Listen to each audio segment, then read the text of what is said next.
So after last week, obviously you were disappointed, to put it mildly, with that result. How have things responded, both with yourself and the players, in training this week? Well, it's trained really well today. First couple of days, Monday, we went through the video analysis, and there was a little bit. It was a bit quiet in there, which you'd expect. I think everyone was disappointed and left feeling a little bit flat from a disappointing display.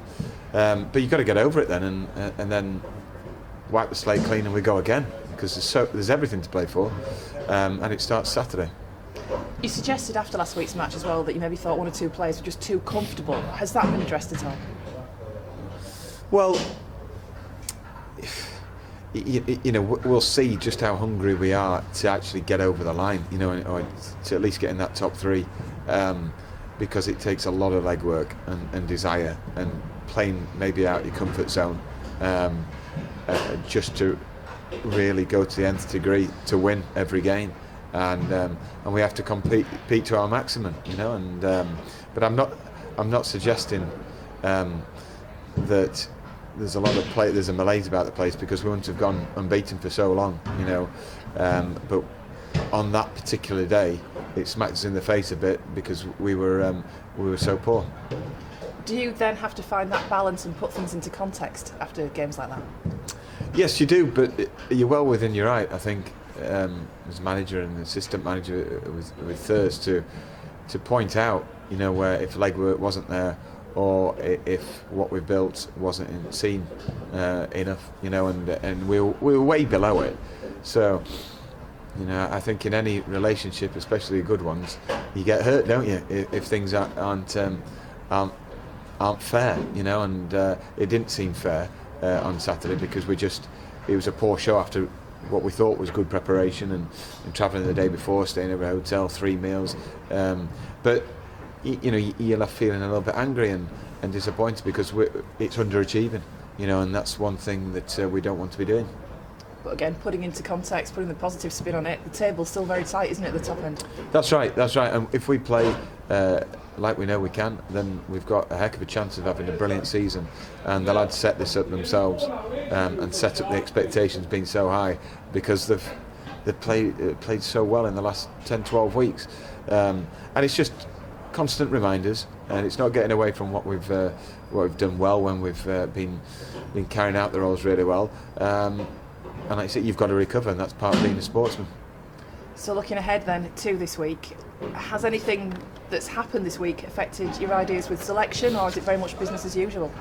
Well, we're definitely picking the team after Friday this week. We normally do it before, but I just want to put a bit of pressure on, get that edge, real edge in training, where people are playing for themselves, their shirts on Saturday. So one training session to go.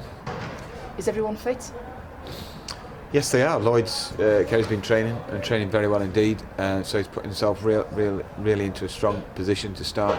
But we're not carrying any further injuries, other than obviously Mark Beck from last week. And just bring us up to date with Mark Beck. Yeah, he felt his hamstring pull a bit in the Friday session last week, and we're training at Slough before the Sutton game, and it's a couple of weeks' job, so he'll be missing. So on to your opponents of this week, Torquay, obviously beaten by them away from home earlier this season. How much do you think home advantage will count for you this week?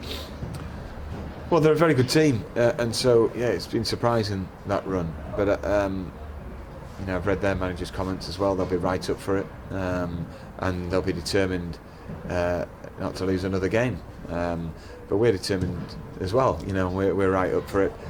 Home advantage, obviously, we've done better at home.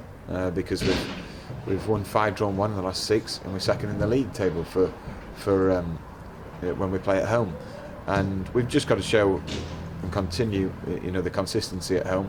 We're back in front of the home fans that we know will get behind us, and we owe them one, especially the ones who travelled last week, but that's behind us. So we move on. And looking at Torquay, they've had the rough times, haven't they? They're coming back now, but are they still very much seen as a big club? Well, if I was a player and Torquay came knocking, I would think, other than being at Harrogate Town, of course, you'd think it's a big club, big fan base, big stadium, good ground, and history. So with that brings family support through the decades, and so they'll have a big core. So you're playing for a big club if you're one of their players. So with that brings that kind of pressure that is good pressure, in order to keep on it, and that's what we want to build towards. That when we go away from home, or if we're at home, we set a stall out to try and win the game, and are determined to do so. Lovely, thank you.